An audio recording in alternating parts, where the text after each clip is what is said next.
যারা ঘুরতে পছন্দ করে তারা আসলে রোদ বৃষ্টি কোনো কিছুই মানে না, পাগলের মতো শুধু ঘুরে আর ঘুরে। তো এরকম একটা অবস্থা হয়ে গেছে আমার। আর ঘুরতে তো আমার খুবই পছন্দ, মানে খুবই ভালো লাগে। তোমাদের কার কার ঘুরতে ভালো লাগে প্লিজ কমেন্টে জানাবা।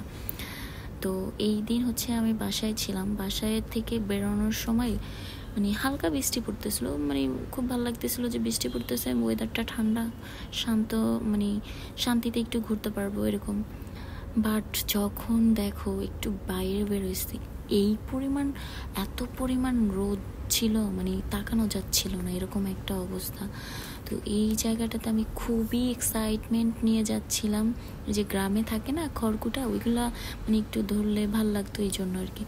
বাট এগুলোতে খুবই বাজে স্মেল ছিল, তো আমি ওখান থেকে চলে আসি। দেন এই ব্রিজের উপরে ওঠার পর এই পাশে এত সুন্দর মানে গ্রামের একটা দৃশ্য দেখা যায়, আমার মানে এত ভালো লাগে। মানে এখানে যাওয়ার সব থেকে সুন্দর মানে এই পার্টটা হচ্ছে আমার কাছে, মানে এত ভালো লাগতেছিল, এরকম একটা অবস্থা।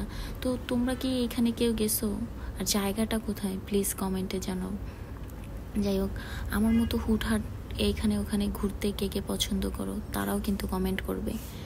আর যারা এখনও এখানে যাও নাই তারা সবাই এখানে যাবে, কারণ জায়গাটা একদম মানে মনোমুগ্ধকর, স্নিগ্ধ পরিবেশ।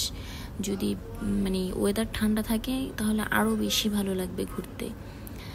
তো যারা যারা এখনও যাও নাই, আমার রিকোয়ারমেন্ট থাকবে যারা যারা এখনও এখানে যাও নাই, তো প্লিজ তোমরা যাও, অনেক সুন্দর, আই থিঙ্ক অনেক ভালো লাগবে তোমাদের।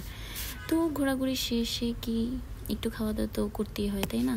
তো ঘোরাঘুরি শেষে এই যে বাসার কাছে একটা রেস্টুরেন্টে গিয়ে একটু টুকটাক খেয়ে, খাওয়া দাওয়ার ভিডিও সেরকমভাবে করা হয়নি। তো যাই হোক, তোমরা যারা এই জায়গা চিনো প্লিজ কমেন্টে কিন্তু জানাবা, ঠিক আছে? আর যারা যারা ঘুরতে যাবে তারাও কিন্তু জানাবা। আর যারা যারা এখানে গিয়েছো তারাও কিন্তু আমাকে কমেন্ট করে জানাবা জায়গাটা কেমন। Thank you for watching video.